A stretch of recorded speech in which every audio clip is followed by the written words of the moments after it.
thewellnesscouch.com, streaming wellness into your lives. Welcome to 100 Not Out, featuring your hosts Dr. Damian Christoph and Marcus Pierce.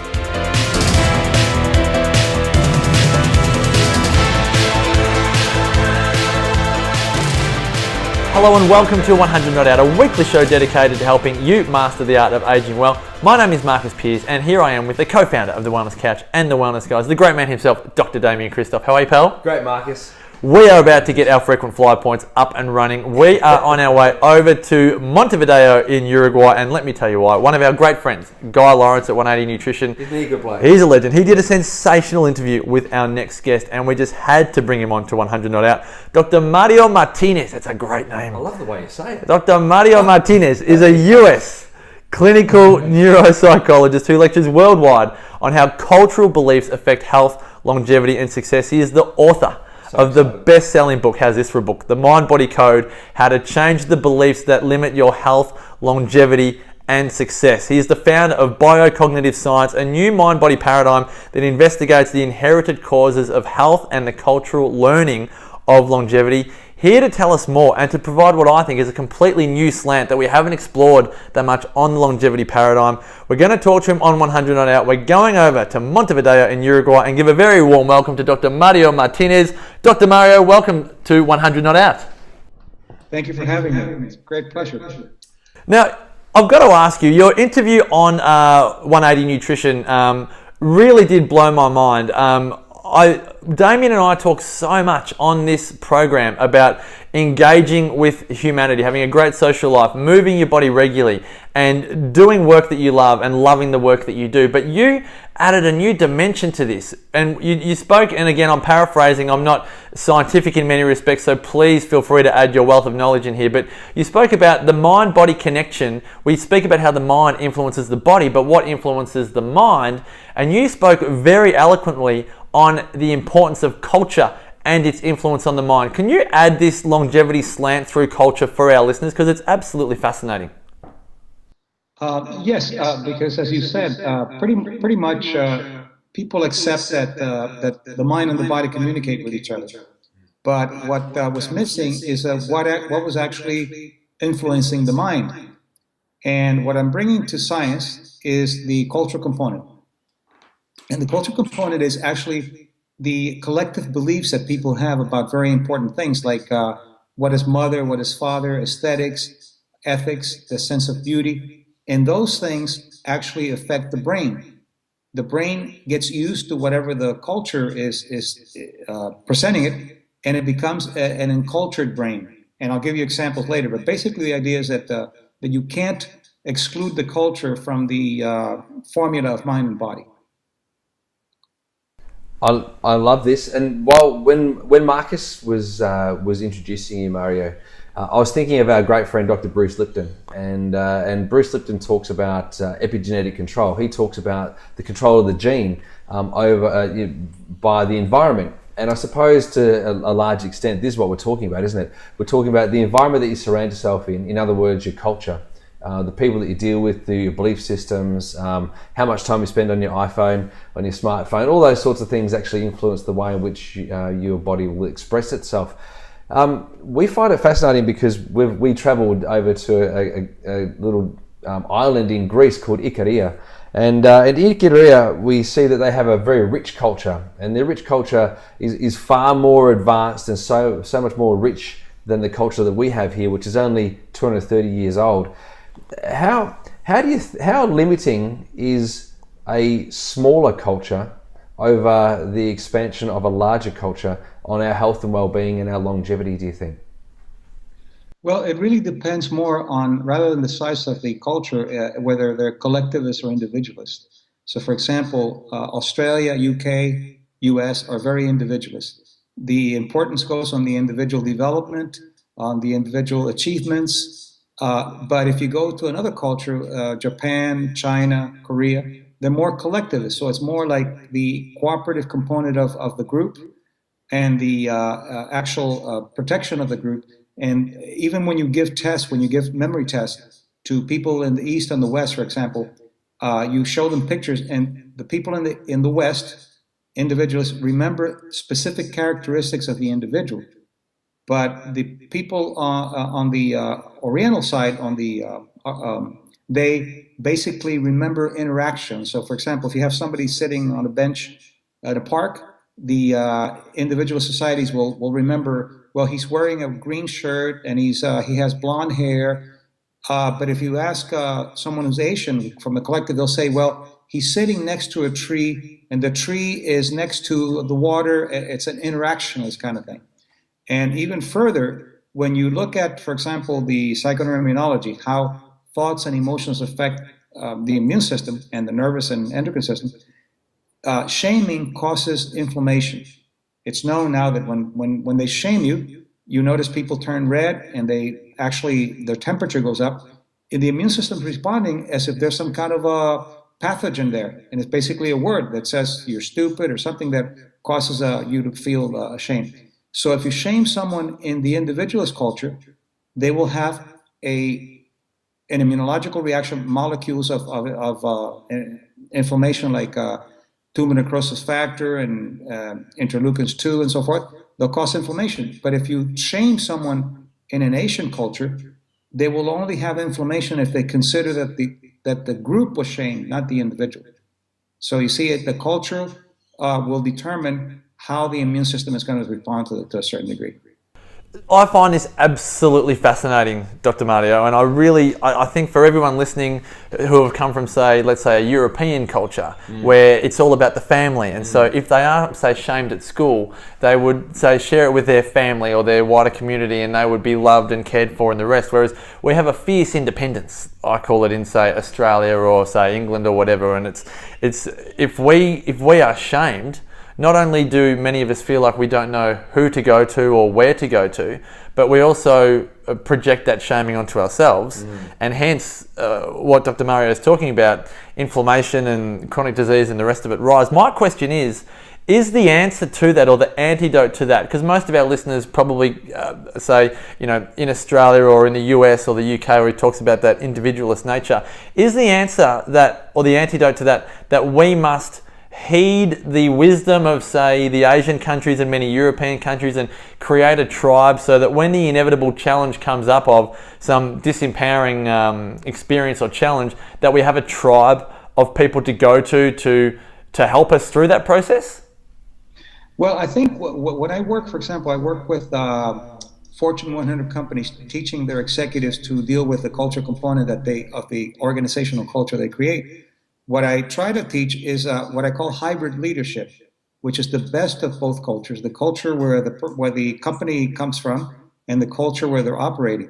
So the same thing would be, you want to take the best of the collectivist culture, like the connection with the family and the importance of the tribe, but you also want to take the individualist component where the individual also has a place and can actually accept their worthiness and their self-esteem. Because some of the collective cultures, for example, Nissan made a major mistake in the United States when they started, because they were bringing their administrators were Japanese, which are used to basically giving credit to the group at the expense of the individual. So when an individual would do something right, and let's say the administrator would say, "You did a great job," and he would say, "Thank you. That's very nice." That was not the right answer. You have to say, "I'm nothing without my group." And although Nissan they were paying great salaries, they had childcare and everything, they had a very high incidence of chronic illnesses because of that issue of not allowing self-esteem to value the individual. So I think it's a hybrid it's a combination of what you're wanting of the best of two cultures. That's really nice. I know that in Australia, in a corporate sense, they really struggle with giving feedback. We do feedback sandwiches over here. So a feedback sandwich is say something nice and then slap them and then say something nice. And so they kind of, it's this bruising, but we'll still love you kind of thing. And that doesn't work, because if you, for example, your biology is going to listen to what you're saying. The biology is very symbolic. It's biosymbolic. And if you do something to somebody that makes them upset, or you scare them, or you say something negative, they're going to have a stress reaction. They're going to have cortisol, norepinephrine, and other things. If you say something positive, it could be some of the more positive hormones like oxytocin and endorphins. So let's say you say to somebody, you did a great job, but let me tell you, you screwed up over here. It's a mixed message. The biology doesn't know how to respond. So it doesn't have any value. The reinforcing value is actually canceled out. And what the person remembers is the negative rather than the positive. So it's very counterintuitive that what I try to teach executives that it's not what basically they're using rat psychology from the 20th century, which doesn't work. Not even for rats. Rats get sick when you treat them like rats. So imagine what happens when you treat human beings like rats. Obviously not going to work. You've spoken already about culture and behaviour, and I'd like to have a go at intertwining these, because some of the research that I've done into the work that you do I find absolutely fascinating, and I have no doubt Damian does as well, and our listeners, and I'd love to draw on this. You've spoken before about, and you've already mentioned about the physiological response to shaming. I've also heard you talk about our belief systems, or the belief systems in a wide population of, say, people with cancer, and also some, I don't want to necessarily call it personality types in a simplistic way, but the global beliefs of, say, people with, say, diabetes. Would you be happy to share what your research has shown you in, say, the way that people are aging and developing chronic disease, and the global beliefs that they may have that you think are contributing to this? Well, part of it is just that science studies the average. They do average research, and they anything that goes on the both sides of the tail of the normal curve, they call it nuisance variables, and they keep them out of the research. So when you're told that you have a family illness, that's bad science. There's no such thing as a family illness. You have a propensity to express something, and families eat together the same food. They have pretty much the same thoughts. They have the same environments. So they have a tendency to trigger the propensity of genes that, for example, that will trigger diabetes type 2 or cancer. But it's only a propensity. You have the ability to change that propensity if you become an outlier and you come out of that mindset that you're sentenced because of your family. And one of the things that happens is when you're sentenced like that, you kind of give up and you say, well, if I'm going to have diabetes, I might as well just take care of eat whatever I want and do whatever I want, because it's going to happen. And you create a self-fulfilling prophecy. You create a situation where you create helplessness, and helplessness immunologically can trigger illnesses, because you have a weak immune system that's not fighting the pathogens, and it's also allowing some of the negative kinds of things to be triggered that are more prone to illnesses. So it's really it's a terrible thing to say that if you have a family illness, this is what's going to happen to you. It's bad science. Can you talk specifically about cancer? I mean, in Australia, we talk about 1 in 3 people die from cancer, 1 in 2 people die from heart disease. But cancer is something that a lot of people, and I'm not here to say that it's just it's a cause and effect. But can you talk just for a moment about cancer and the personality types that can impact the development of cancer in the human being? Okay, let's say that you have a family that has a propensity to express cancer, the genes that can express the possibility for cancer. There's also, this is not cause, this is correlation. There's a correlation with the way that people look at the world. So people that have a propensity for cancer also have a certain amount of, I don't want to call it personality, but a style of looking at the world, where they're caretakers. They take care of everybody, and then they take care of themselves last. They're afraid of offending people. They have a hard time getting angry, and they see the world as something fearful, something that you have to be hyper alarmed about. What that does is that it reduces the population of natural killer cells, not only the population, but the effectiveness of the natural killer cells, which are the ones that kill precancer cells. And I'm oversimplifying, but basically there are certain correlations that you find in certain illnesses. And cancer, they call it the C personality, which doesn't have to do with cancer, it's just a ABC type of personality. And those people have a tendency, but especially have a tendency to be caretakers. And that is not really good for the immune system. You notice that when you're flying, this is a great example of taking care of yourself. They say if there's a change in pressure, a mass will come down And if you're with a child or a disabled person, you breathe first before you give the mask to the other person, because if you pass out, you can't help the person. That is a good thing to remember when you're a caretaker, that you have to take care of your needs before you take care of other people's needs, so then you can serve humanity. And that is one of the biggest indicators of people that have a propensity to develop cancer. It's not a cause, it's a correlation, which you can change. You know, can become one of the causes of health, in fact, is to set healthy limits. And centenarians can set real good limits. I'll give you an example that I always use because it was so great. This is a 102-year-old man. I said, I'd like to interview you. I'd like to talk to you and find out how you live. And he said, sure. When do you want to do it? I said, Saturday. He said, great. What time Saturday? And I said, 9 o'clock in the morning. He said, no, I'm sorry. I have tango lessons at 9 o'clock.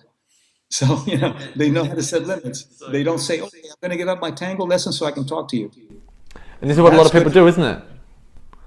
A lot of people aren't good at saying no. A lot of people will just say yes, and then you, again, caretaker or possibly resent the fact that they're constantly saying yes, but they're just struggling with the courage to say no. And is this what you refer to with a level of healthy self-esteem, that you notice that these 102, 103-year-olds, they have enough self-esteem to say no. They have enough self-esteem to love themselves, to see themselves as handsome or beautiful or gorgeous on the inside, or the rest of it. Is that what you observe with most centenarians that you think are living the 100 not out lifestyle? Yes, because most cultures teach you what I call pseudo-humbleness. They teach you to deny good things. Like, for example, a little girl says, Mommy, look how beautiful I am. I say, no, darling, you don't say you're beautiful. You wait till other people say it and then you deny it. So you're pseudo-humble, because not real humble is to look humble. But centenarians don't have a problem with that. I said to a centenarian woman, you're really beautiful. And she said, yes, I am. Thank you for noticing. It's refreshing to see how they are. So they don't have a problem with that pseudo-humbleness. They accept their gift and they accept their goodness, and they have no problems with it. So what I suggest is to create these subcultures of wellness. And I started already when I went to Australia, to Melbourne and Sydney and so forth, to create these subcultures of wellness where people begin to reinforce each other's sense of wellness and sense of good being. So, for example, in one of the workshops, I asked everybody to introduce themselves to the people next to them or behind them, and they could only use their first name and 3 adjectives. My name is Mario, I'm beautiful, I'm brilliant, or I'm wonderful. And it was amazing at first how hard it was for them to do it. But once they started doing it, the energy in the room changed. I mean, you saw people laughing. And when that happens, you have immunological enhancement, because you're actually enjoying yourself, but you're not living that pseudo-humbleness, which is not really good for you. Dr. Mario, this is so absolutely fascinating. I'm loving it. We could go for hours here. We could go forever. It's great. Unfortunately, I've only got 20 minutes. But Dr. Mario, I'm thinking as you're talking about the impact of a group on a group, and then on a group. And so within Australia, we have, and I think this happens in the United States as well, and probably happens in the United Kingdom. There's groups that feel that they can project their values onto another group. So they can say, and I'm going to use medicine versus chiropractic versus the patient at the moment. So medicine says that chiropractors are dangerous. All chiropractors go, we're not dangerous, we do a good job. Medicine says, no, you're dangerous. The patients go, oh my gosh, I'm seeing a chiropractor, am I in danger? The impact of that's outside of the treatment, I suppose, appears to me to be incredibly significant, both on the profession and on the patient. Is there a way in which people that are caught up in that can actually overcome that and continue to hear that, chiropractors are dangerous, and the patient's going, oh my gosh, oh my gosh, oh my gosh. How do people tune out of that, or how do they move on from that? Well, the first part is that it's really important to realize what the power that what I call culture editors have on placebo, making you feel good, or nocebo, to make you feel bad, or to make you sick. And culture editors are people that cultures will give them power in a particular context, like a doctor in a clinic or a priest in a church and so forth.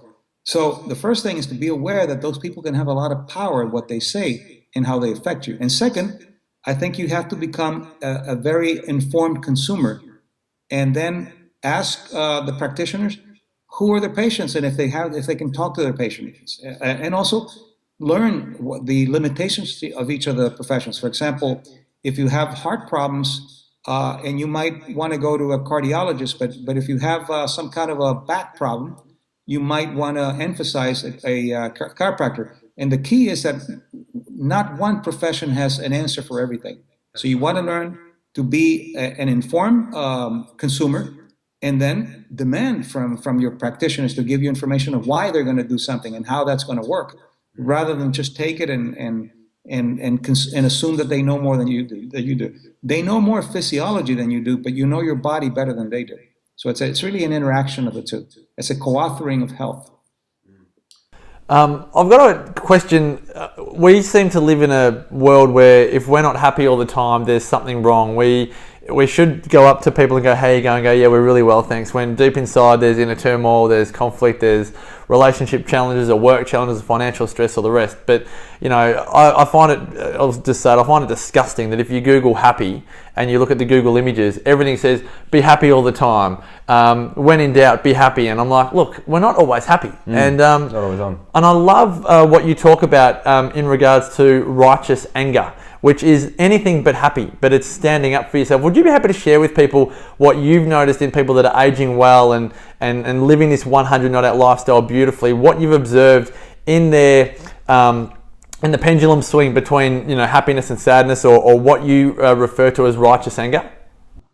Well, we tend to over-medicate with depression. For example, people are not allowed to mourn the death or the end of a relationship. They're not allowed to express emotions that are other than just happy, as you said. So you get over-medicated. That's one thing. But second is that we have 150,000 years of trial and error as Homo sapiens. And there's certain causes of health. And one of the causes of health is what I call righteous anger, which means to be angry in a context to protect your innocence, your goodwill, and to protect the innocence of others. It's very good to get angry like that, but you don't want to make it chronic. You just want to make it contextual. If the situation, you get angry and then you let it go after you're done. But you don't want to be happy all the time. You have to have the range of emotions that we've developed as human beings for hundreds of thousands of years. And selling you that happiness, Pollyannish kind of thing is worse than, or as bad as being angry all the time. Yeah. Because and I think you hit the nail on the head. You said that you get the emotion over with and you get it done, and then once it's out, and then you can continue on to the next part. Well, like we interviewing Mitch just before, Maury says you grieve and then you detach. So you make it happen, and then it's done, and off you go. That's fascinating. There's a little note that you've written in here in the notes, which I really like, and it jumped out at me, which is the abundance phobia, and a lot of people live within their means, so to speak, and they build their little white picket fence out the front. They've got their house, and all of their belongings are inside the house, and they believe that that's as much as what they can have, and they look at what other people have down the road, and they go, "Oh my gosh, if only I could have that sort of thing," or "He must do something, blah blah blah."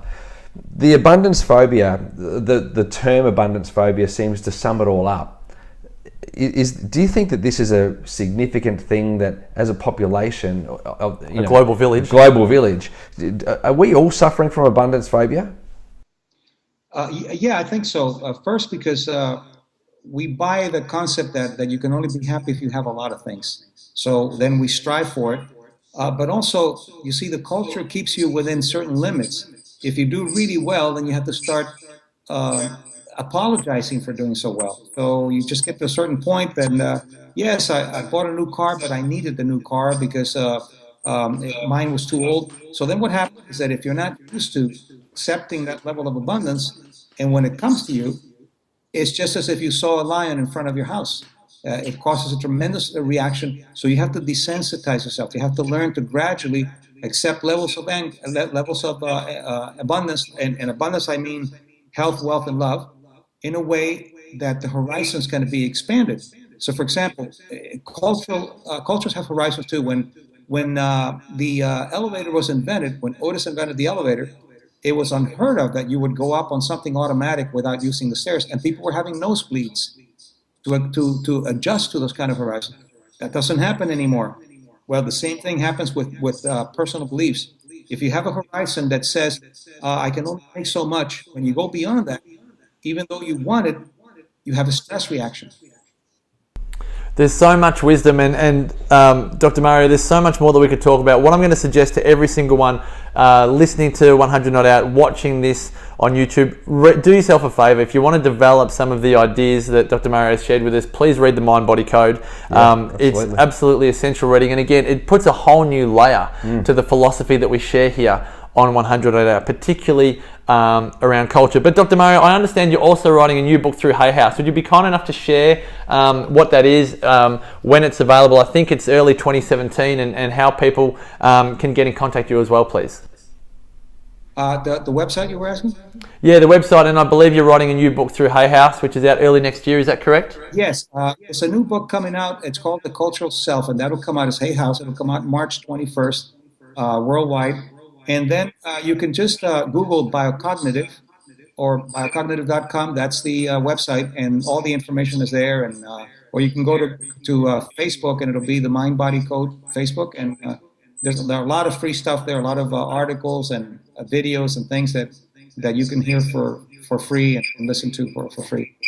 Absolutely. Well, we'll make sure all of those links are in the show notes, folks. So make sure you click on them and find out more about Dr. Mario. Dr. Mario, cannot thank you enough for sharing so much of your wisdom, your time. I know you've been traveling. You've got a boomerang there. You're Australian at heart now. You've got a boomerang, so right. You're one of us. It's been a joy. There it is. There it is. It's even Australian made. That's a good side. That's a good side. It's been a joy to have you share your wisdom and your enthusiasm for, again, when you meet people, Damo, that share your enthusiasm for living your best life, for living this lifestyle. It's an absolute joy. And as we like to say to all of our special guests on 100 Not Out, Dr. Mario Martinez, may the rest of your life continue to be the best of your life. Thank you so much. It's a pleasure having you. Bye-bye. Thanks a million, guys. Now, please make sure you go to thewellnesscouch.com, find out more about The Wellness Couch with all 22 podcasts there. Go to the website that we've referred to for Dr. Mario, and to find out more about Damian, go to damianchristoph.com, myself, marcuspearce.com.au. And until next time, continue to make the rest of your life the best of your life. This has been a production of TheWellnessCouch.com. Check us out on Facebook and join in the conversation on Facebook.com/The Wellness Couch. Subscribe to each show on iTunes and check us out on Twitter. The Wellness Couch, streaming wellness into your lives. Whilst the Wellness Couch presenter endeavor to provide accurate and helpful information to their listeners, these podcasts cannot take into account individual circumstances and are not intended to be a substitute for health and medical advice from a qualified health professional. You should always seek the advice of a qualified health professional before acting on any of the information provided by any of the Wellness Couch podcasts.